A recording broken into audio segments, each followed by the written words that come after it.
Kata Nabi SAW dalam hadis riwayat Imam Muslim, haqqul muslim 'alal muslimi sit. Hak orang Islam di atas orang Islam lainnya itu ada 6. Kita perlu catat hak saudara kita di pintu rumah kita. Supaya antum kalau keluar masuk rumah tahu hak saudara antum.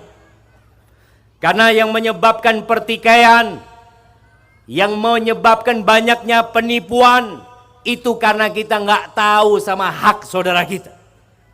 Allah akan tanya kalau bicara hak pada hari kiamat, akan dibangkitkan manusia, ditanya, engkau sudah berikan nggak hak saudaramu?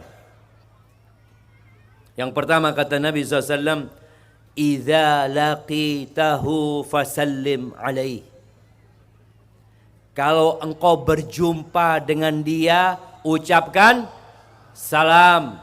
Assalamualaikum, bukan permisi. Kalau di sini kalau berjumpa ngomong apa? Nuwun sewu. Sewu sekarang sulit ya mah. Rongewu. Nah, nuwun sewu, numpang lewat, apa lagi? Jamaah, kita disuruh kalau berjumpa ucapkan salam, antum ucapkan amin. Antum ucapkan permisi. Loh Ustaz, kan kita di Indonesia. Nah, kita di Indonesia, tapi kita muslim. Antum ucapkan assalamualaikum, numpang lewat, silahkan. Kenapa? Karena salam ini tanda atau slogan seorang muslim bahwa engkau tidak akan aku sakiti. Engkau akan selamat. Karena assalam ini adalah nama Allah Azza wa Jal. Allah yang memberikan keselamatan. Ketika Nabi SAW ditanya orang Islam itu yang kayak apa sih? Apa orang Islam yang pakai sarung? Yang pakai peci? Kata Nabi SAW, al-muslim man salimal muslimun min lisanihi wa yadihi. Orang Islam itu adalah yang orang lain selamat dari omongan dia dan dari tangan dia. Maka tatkala kita mengucapkan assalamualaikum, ini permulaan kita menumbuhkan cinta dan kasih sayang di antara kita. Mungkin pertamanya antum nggak dijawab. Assalamualaikum, nggih. Assalamualaikum, nggih jawabannya. Ya hari pertama, karena dia nggak biasa jamaah. Karena katakan ini bicara persatuan loh. Kita bukan hanya bicara persatuan kulitnya, bajunya, topinya, lah kita bicara persatuan hatinya. Ketika Nabi SAW datang ke kota Madinah, kita tahu ada perkumpulan dua masyarakat di kota Madinah. Orang-orang muhajirin, pendatang, dan orang-orang ansor. Kita tuh kalau ada pendatang kadang-kadang hati kita nggak nyaman sama dia. Maka Nabi SAW pertama sampai kota Madinah, beliau mengatakan, Ayyuhan nas, afshus salam, wa at'imut ta'am, wasilul arham, wasallu bil lail, wan nasu niyam tadkhulul jannata bisalam. Yang pertama Nabi ucapkan kepada masyarakat yang baru nih, berkumpul, menyatu, wahai umat manusia, tebarkan salam. Wallah jamaah, indah salam ini jemaah. Bagaimana orang-orang di luar sana nggak suka dengan salamnya umat Islam.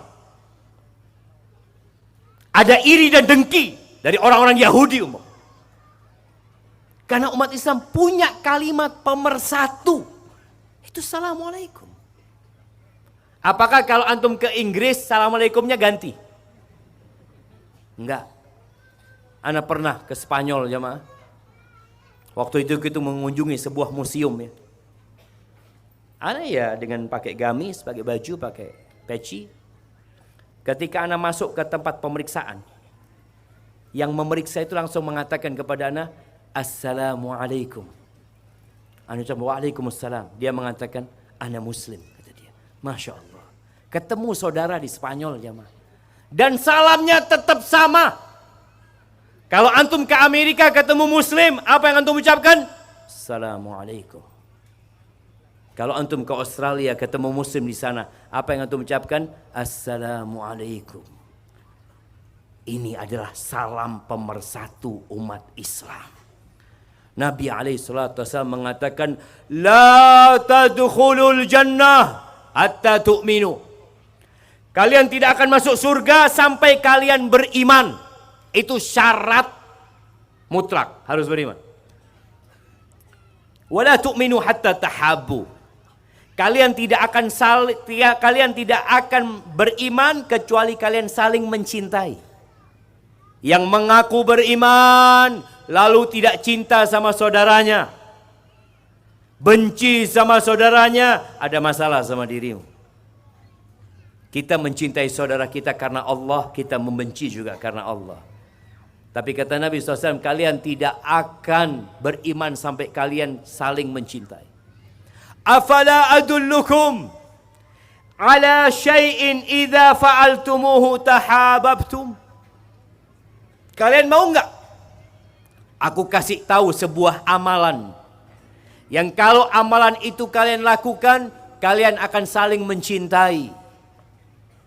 Apa kata Nabi sallallahu alaihi wasallam? Afsyus salam. Tebarkan salam. Maka mohon setelah ini antum ketika pulang ke rumah, lewat gang, lewat kampung, kalau antum naik mobil, tolong kaca mobilnya diturunin. Untuk apa? Untuk menumbuhkan cinta di antara kita. Antum ucapkan Assalamualaikum kepada tetangga-tetangga antum. Kepada orang-orang yang antum lewatin, Assalamualaikum. Yang naik motor, kadang-kala naik motor ini ada yang pakai helm apa? Helm full face itu jamaah, hitam warnanya. Dia lewat gang, la salam wala kalam terus. Mana antum ingin menumbuhkan cinta? Buka helmnya. Untuk apa? Demi persatuan jamaah. Demi bagaimana kita menumbuhkan cinta. Dan antum mengucapkan salam kepada semua yang kenal juga sama yang tidak kenal. Karena sebagian kita berpikir kalau kenal baru sak tuluran, baru saudara. Makanya kadang-kala tadi nih, coba antum lihat. Kalau yang nggak kenal nggak salam, pas kenal Assalamualaikum, ahlan. Nggak kenal, meneng terus. Di antara tanda-tanda jemaah, di antara tanda-tanda kiamat itu akan terjadinya kiamat, itu mengucapkan salam hanya kepada yang dikenal. Dan sepertinya sudah datang tanda-tanda itu. Bagaimana para sahabat Nabi, kadang-kala mereka jalan jamaah, tahu-tahu ada pohon. Dipisahkan dengan pohon itu, ketemu lagi. Assalamualaikum, Masya Allah. Assalamualaikum. Dan bicara berjabatan tangan, itu juga akan menggugurkan dosa-dosa kita. Sesuai yang diajarkan Nabi SAW. Taib. Yang kedua, wa idza da'aka fa'ajibhu. Kalau diundang sama saudaranya, datang. Asalkan undangannya tidak ada unsur kemaksiatan. Apabila tempat undangannya tidak ada unsur kemaksiatan, antum datang. Wajib datang kalau tidak berhalangan jemaah. Sebagian kita jemaah kalau yang ngundang orang kaya datang. Kalau yang ngundang orang miskin malas datang. Antum datang. Mau bawa oleh-oleh silakan. Mau bawa hadiah silakan. Khususnya walimah ya. Undangan walimah. Saudara kita berbahagia, antum datang kepada dia. Kalau undangannya keluar kota, butuh perjalanan, nggak wajib antum datang. Tapi kalau satu kota, dekat tempatnya, dan antum kosong datang. Di mana Ustaz kalau banyak kemaksiatan di situ? Yang ngundang saudara sendiri, yang ngundang keponakan, tapi ada banyak kemaksiatan di sana. Ya, kadang-kala mereka mengundang hal-hal yang mendatangkan murka Allah Azza wa Jalla. Antum nggak usah datang. Tapi nanti selesai acara, antum datang ke rumahnya untuk menyambung silaturahim. Minta maaf karena nggak bisa datang. Itu hak yang kedua. Hak yang ketiga, wa idza stansahaka fansahu. Kalau dia minta nasihat sama engkau, kasih nasihat. Agama ini nasihat. Nasihat itu artinya menginginkan kebaikan buat orang lain. Jadi kalau saudara kita umpamanya dia tanya sama kita, ana mau beli mobil, mobilnya fulan, bagus nggak menurut antum? Kayaknya kurang bagus, cari mobil yang lain. Kenapa? Karena kenal ini jemaah. Tapi coba yang datang, antum jual mobil umpamanya, atau jual handphone, datang nih orang nggak kenal sama antum, tanya, saya mau beli handphone bekas. Oh iya ada, yang ini gimana? Oh masya Allah ini, nggak nemu antum barang kayak gini. Khusus anak kasih harga spesial buat antum, padahal bohong deh. Ini banyak terjadi dijual beli. Mereka menipu saudaranya sesama muslim. Pedagang-pedagang buah, pedagang-pedagang sayur, pedagang apapun ya. Kadangkala mereka itu kalau jualan yang di atas itu yang besar-besar jemaah. Yang kecil ditaruh di dalam. Ini termasuk tidak memberikan nasihat kepada saudara. Jadi kalau saudara antum meminta nasihat, baik meminta nasihat dengan lisannya atau dengan perbuatannya, dia punya hak untuk dikasih nasihat. Seorang sahabat Nabi yang namanya Jarir ibn Abdullah al-Bajali rahimahullahu ta'ala, pernah dia nyuruh anak buahnya beli kuda jemaah. Berangkatlah ke pasar kuda, bawa kuda, dibawa pemiliknya, dibawa kudanya. Bertemu sama bosnya. Ditanya berapa harganya? 300 dirham. 300 dirham. Iya. Sama Jarir dilihat kudanya ini. Sebelum dia bayar, dia kepingin tahu barangnya. Dia periksa barangnya. Depan, belakang. Kata Jarir bin Abdullah, kudamu ini harganya bisa 400 dirham. Mau 400 dirham. Siapa yang nggak mau jemaah? Sudah laku 300 ditawar, dinaikkan harganya sama pembelinya. Dilihat lagi sama Jarir, ini kayaknya 500, masuk harganya. Mau 500. Ini ada orang nawar ke atas di mana jemaah? Kita selalu kalau nawar, Allah. Ada emak-emak kalau nawar sampai penjualnya mau nangis. Tahu. Allahu Akbar. Dan bangga kalau pulang. Wah, Masya Allah. Berhasil nawar. Padahal yang jualan nangis. Itu akhirnya sama Jarir ditawar 600. Gimana kalau 600 dirham? Dari 300 ya. Terakhir dibayari sama Jarir 800 dirham. Naiknya berapa kali lipat? 2 kali lipat lebih. Itu yang bawa penjual dan kuda itu heran.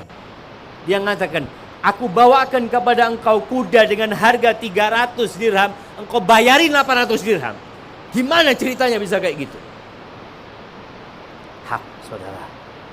Kata Jarir bin Abdullah al-Bajali, bayatu Rasulullah sallallahu alaihi wasallam ala nushi li kulli muslim. Aku telah membaiat Rasul sallallahu alaihi wasallam agar aku memberikan nasihat kepada setiap orang Islam. Nggak pandang bulu, kenal nggak kenal, kasih nasihat. Orang akan hidup penuh dengan berkah. Ini kejadian di Madinah. Kira-kira mungkin 40 tahun yang lalu. Ini cerita seorang dosen di kelas ya. Dia menceritakan waktu itu dia ngomongnya di kelas 25 tahun yang lalu. Itu masih sering hujan turun di Madinah. Berkah. Tapi sekarang udah sulit.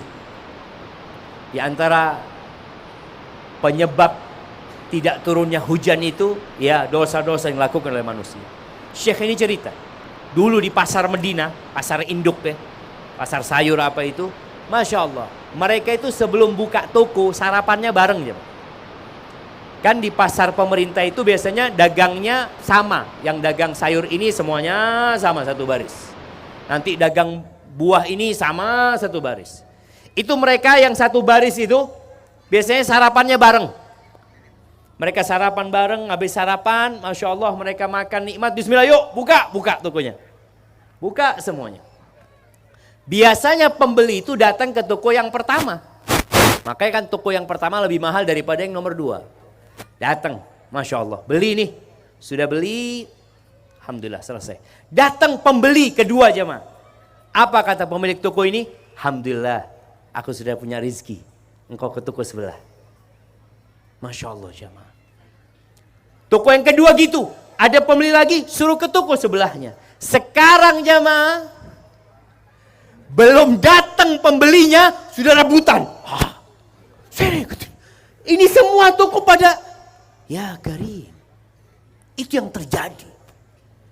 Orang saling bermusuhan, bukan saling memberikan nasihat kepada saudaranya. Kadangkala ada datang orang beli ke sebuah toko, tanya, punya barang ini? Oh, lagi kosong kata dia. Oh, di mana ya cari barang ini ya? Wallahu a'lam. Dia nggak mau ngasih tahu di sebelahnya jualan, mana jualan nggak? Wallahu a'lam. Kenapa? Udah hilang cinta kepada saudaranya. Yang ada memikirkan diri sendiri. Mau dibawa kemana harta itu sama engkau?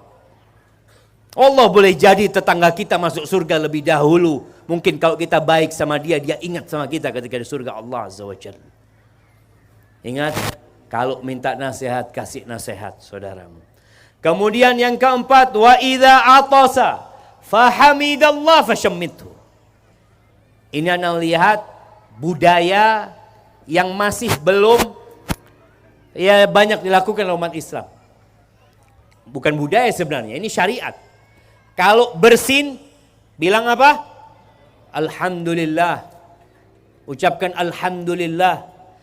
Kalau kita mendengar orang bersin mengatakan Alhamdulillah, kita jawab apa?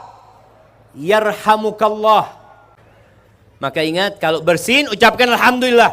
Yang dengar, ini fulan baca Alhamdulillah, antum katakan Yarhamukallah. Kalau antum lagi di warung umpamanya, tahu-tahu ada yang bersin mengatakan Alhamdulillah di pojok sana. Apa yang antum katakan? Aduh, jauh ya. Gak apa-apa, antum jalan, berdiri. Berikan hak dia. Yarhamukallah. Duduk lagi antum. Pernah ada kejadian jemaah. Diceritakan seorang ini sedang di danau dia, sedang mancing ya. Nelayan dia. Tahu-tahu dia dengar di pinggiran sana ada yang bersin dan mengatakan Alhamdulillah. Kadang-kadang kalau bersin kan langsung spontan mengatakan Alhamdulillah. Namanya di danau jemaah, kedengaran dia. Masya Allah, ini orang langsung mendayung sampannya jemaah. Sampai ke orang itu mengatakan Yarhamukallah. Terus baik lagi. Ketika ditanya, engkau kenapa melakukan itu? Ya, siapa tahu doa orang itu mustajab kata dia. Ketika dia mengatakan yahdikumullah wa yuslih balakum. Kita nggak tahu jemaah. Maka tolong jangan remehkan sunnah ini. Ketika mengatakan Alhamdulillah cukup, jangan ditambah-tambahin. Pernah di zaman Abdullah bin Abbas atau Abdullah bin Umar bin Khattab, ada seorang yang bersin mengatakan Alhamdulillah wassalatu wassalamu ala Rasulillah. Oh, lebih keren kan jemaah? Alhamdulillah dan salawat salam buat Nabi SAW. Kata sahabat ini mengatakan wa ana aqulu alhamdulillah wassalatu wassalamu ala Rasul. Aku juga sama mengatakan alhamdulillah salawat dan salam buat Rasul SAW. Tapi Nabi nggak ngajarin kita kayak gitu. Nabi ngajarin kalau bersin mengatakan alhamdulillahi rabbil alamin atau alhamdulillah. Maka ingat, itu hak saudara kita. Kemudian wa idza marida fa'udhu. Kalau sakit, besuk dia jemaah. Ya mungkin di desa sini masih banyak ya besuk membesuk ya, alhamdulillah. Tapi di kota-kota besar itu kadang-kala tetangga nggak kenal sama tetangganya. Sampai ada cerita kawan anak, Ustaz, anak sama tetangga anak ini sudah ganti 3 kali, anak nggak kenal Ustaz. Rumahnya dijual, ganti penghuni, nanti dijual lagi, anak nggak kenal. Antum nggak boleh ada ngomong kayak gitu. Hak saudara antum. Apalagi tetangga. Ini kalau saudara antum Tetangga antum haknya lebih besar lagi. Kalau sakit dibesuk. Makanya Rasul sallallahu alaihi wasallam beliau itu mengecek para sahabatnya di mana? Di rumah Allah, di masjid. Makanya tadi disebutkan sama kepala desa, kalau dengar ucapan hayya 'alas shalah, tinggalkan semua kegiatan. Masjid itu tempat persatuan kita. Tempat kebersamaan kita. Bagaimana kita di masjid wajib mengikuti imam. Imamnya Allahu Akbar, ruku, kita ruku. Imamnya berdiri, kita berdiri. Nabi SAW kalau di masjid itu kadang-kala beliau mengabsen sahabatnya. Mana fulan kok nggak kelihatan? Oh yashtaki ya Rasulullah, dia lagi sakit. Nabi datang ke rumahnya membesuk dia.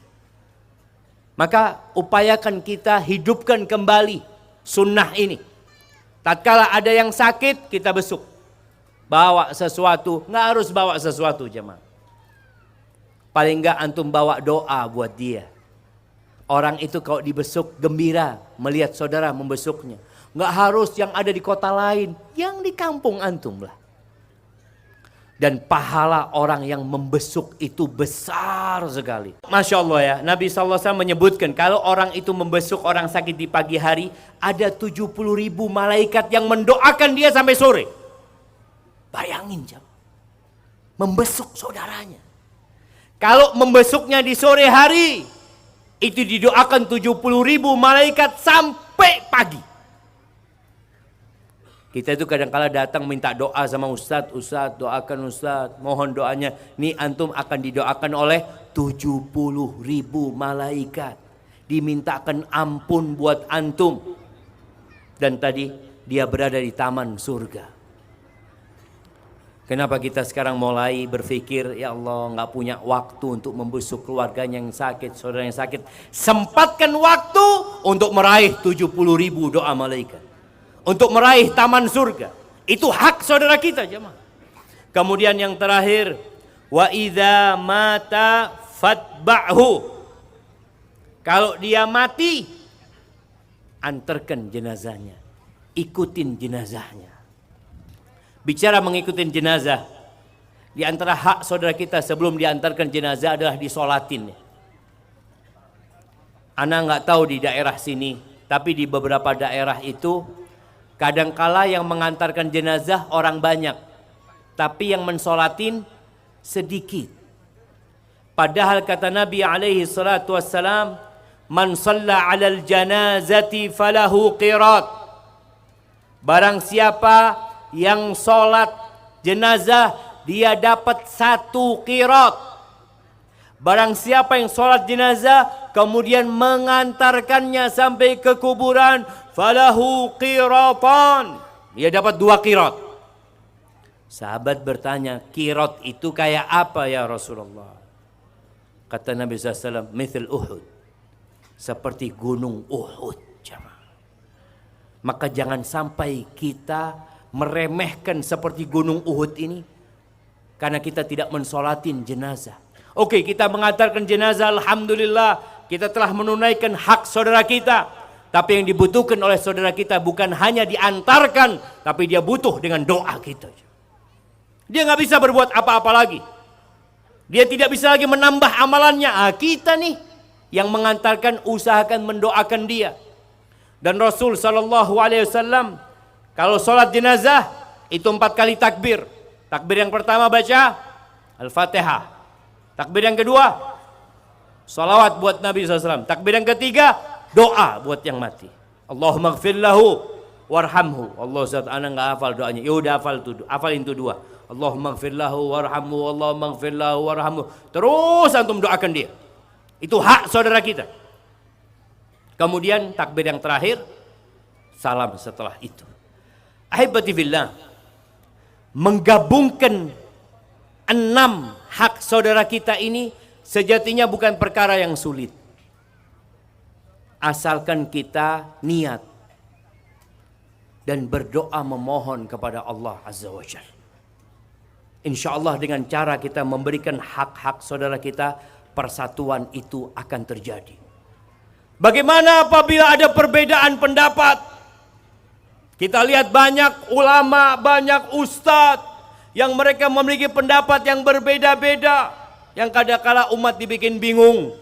Ustadz fulan mengatakan boleh, ustadz fulan mengatakan nggak boleh. Anak ikut yang mana? Nabi kita alaihi salatu wassalam sebelum meninggal dunia, beliau pernah mengatakan, fa innahu man ya'ish minkum ba'di, barang siapa yang hidup setelah aku mati, fasayara ikhtilafan katsira, maka dia akan melihat banyaknya perbedaan, banyaknya perselisihan. Bagaimana supaya kita tetap bersatu dalam perbedaan dan perselisihan itu? Kata Nabi alaihi salatu wassalam, fa'alaikum bisunnati, kalian ikutin sunnahku, wa sunnatil khulafa'ir rasyidin al mahdiyin min ba'di, tamassaku biha wa 'addu 'alaiha bin nawajid, wa iyyakum wa muhdatsatil umur. Kata Nabi SAW, kalian ikuti sunnahku, kalian ikuti sunnah khalifah-khalifah sesudah aku. Ikutin para sahabat Nabi, ikutin Abu Bakar, ikutin Umar, ikutin Utsman, ikutin Ali bin Abi Thalib radhiyallahu taala anhum. Pegang teguh dengan sunnah-sunnah mereka. Gigit dengan gigi geraham kalian, gigit jemaah. Kalau dipegang kadang-kala lepas, gigit dengan gigi geraham kalian, dan kalian hati-hati dengan perkara-perkara yang baru dalam urusan agama ini. Ketika terjadi perselisihan, pertikaian, Allah Azza wa Jalla mengatakan, fa in tanaza'tum fi syai' farudduhu ila Allahi war Rasul. Apabila terjadi perselisihan, pertikaian, kembalikan kepada Allah dan Rasulnya. Kita tetap harus menjaga kesatuan dan kebersamaan kita. Di atas apa? Di atas la ilaha illallah Muhammad Rasulullah sallallahu alaihi wasallam. Konsekuensi kita mengatakan la ilaha illallah, kita tidak beribadah kecuali hanya kepada Allah saja. Dan konsekuensi kita mengatakan asyhadu anna Muhammad Rasulullah sallallahu alaihi wasallam, agar kita tidak beribadah kecuali dengan caranya Nabi Muhammad alaihi salatu wasallam. Dan insyaallah jemaah, kita akan bersatu. Kalau ada masalah-masalah yang memang ada ruang untuk beda pendapat, tolong saling toleransi, saling membuka hati, saling mengingatkan, saling mendoakan, dan diskusi terbuka sebenarnya. Tapi tetap kita harus mencintai saudara kita sebagaimana kita mencintai diri kita sendiri. Aqulu qawli hadza wa astaghfirullah li wa lakum. Barakallahu fiik. Baik, jazakumullah khair. Barakallahu fiik.